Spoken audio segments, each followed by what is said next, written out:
Hi students, welcome to everyone. Today we are going to discuss about relatives, and relatives are also called relative clause or adjective clause. ये जो topic है is very important so far your exams are concerned.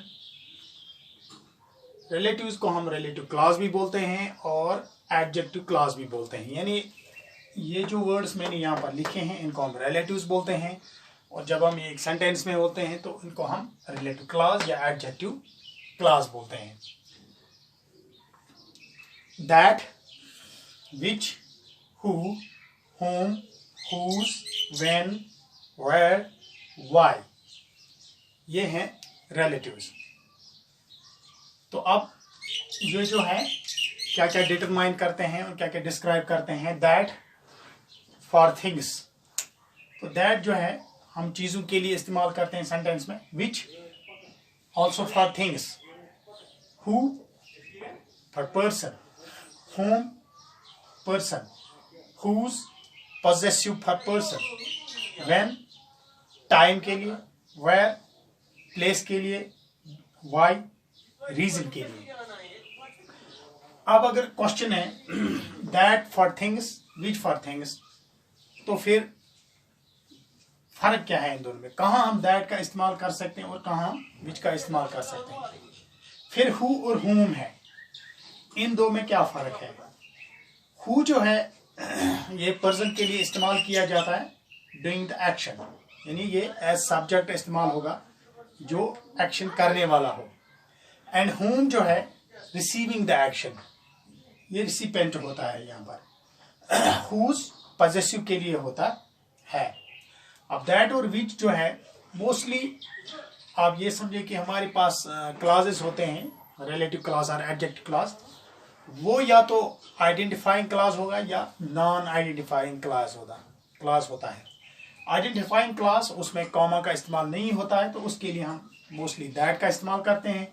और विच जो होता है ये non identifying clause जो होता है उसमें कॉमा का हम इस्तेमाल नहीं करते हैं, तो उस टाइम हम विच का इस्तेमाल करते हैं. तो ये तीन जो हैं दैट, विच और हु, इनको हम कंजेशंस भी बोलते हैं एज वेल एज सब्जेक्ट, यानी ये क्लॉज में कंजेशन के तौर पर भी इस्तेमाल होते हैं और एज वेल एज सब्जेक्ट. फिर ये जो है whom, whose, when, where, why, ये ओनली कंजेशंस, ये एज सब्जेक्ट इस्तेमाल नहीं होते हैं. अब हम एग्जाम्पल्स की मदद से हम समझेंगे कि किस तरह हम इनका अप्रोप्रिएट इस्तेमाल करते हैं. I saw a car that was white. तो यहाँ पर हमने जो है पहले that का इस्तेमाल किया है. I saw a car that was white. Which के लिए the movie which I saw was very popular. तो यहाँ पर हमने which का इस्तेमाल किया है. Who के लिए the girl who won the lottery. तो यहाँ पर हमने who का इस्तेमाल किया है. whom के लिए the teacher whom I spoke to. ठीक. इसी तरह whose पॉजेसिव के लिए John, यानी कॉमा होगा फिर whose mother got an award, suppose best teacher award. तो यहाँ पर हम whose का इस्तेमाल करते हैं. when टाइम के लिए मिसाल एग्जाम्पल हम लेते हैं when will your school is reopen. इस तरह का इस्तेमाल ये होता है. तो where हम प्लेस के लिए इस्तेमाल करते हैं. where is Taj Mahal situated. तो इस तरह हम इनका इस्तेमाल करते हैं. तो why जो है रीजन के लिए मिसाल why do you come, why don't you come, like that. तो ये हैं रिलेटिव्स जो हैं, इनका हम प्रॉपर इस्तेमाल कैसे करते हैं. चलो अब हम इनका ये एक एक्सरसाइज यहाँ पर हमने लगाई लिखी है, तो इसको आप करेक्ट कीजिए. सबसे पहला जो पॉइंट है ये इसको आप करेक्ट कीजिए. I met a boy, full stop, he was very cruel.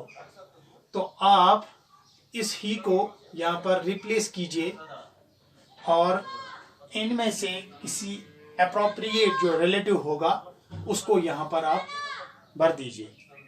तो क्या आएगा. I met a boy, शाबाश, that, which, who, whom, whose, तो क्या आएगा? I met a boy, तो यहां पर आएगा who was very crippled. क्यों आएगा who? Boy is a person. यहां पर who जो है ये person के लिए है, right? एक्सरसाइज नंबर 2, ये क्वेश्चन नंबर 2 है यहां पर. The man which was here a little while ago is an MLA.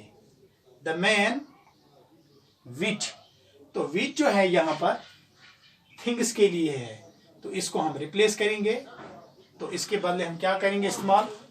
The man also यहां पर यानी फिर से हम who लगाएंगे.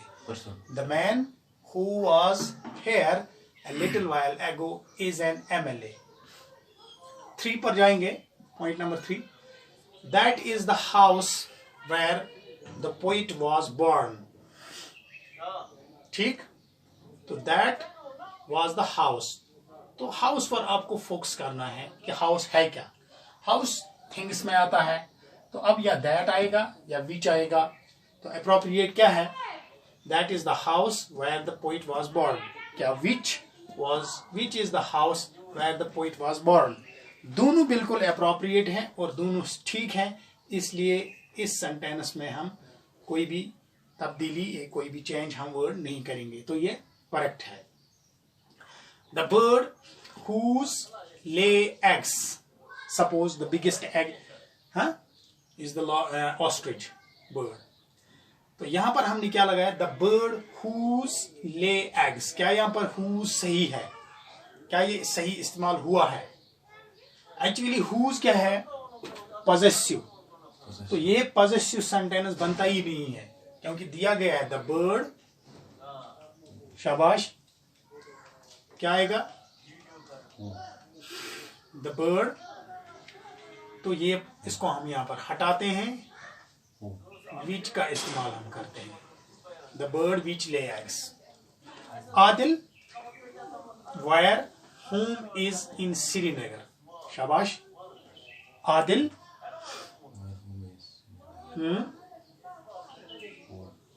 तो यहां पर फिर से रिप्लेस होगा.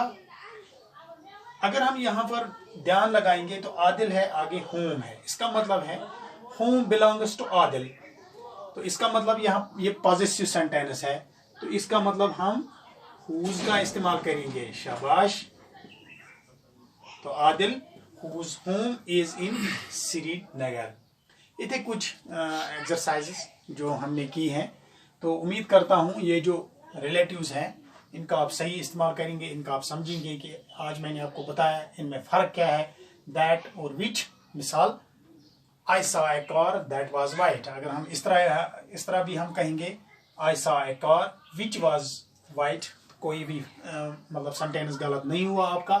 तो याद रखना ये 3 जो है ये conjunctions as well as subject के तौर पर इस्तेमाल होते हैं, और ये जो हैं बाकी whom, whose, when, where, why, ये जो हैं ये हम खाली कंजक्शंस के लिए इस्तेमाल करते हैं.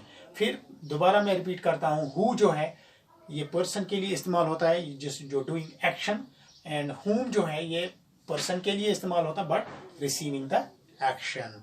उम्मीद करता हूँ ये टॉपिक जो है आज आपको समझ आया होगा, एंड मजीद जो आप मेरे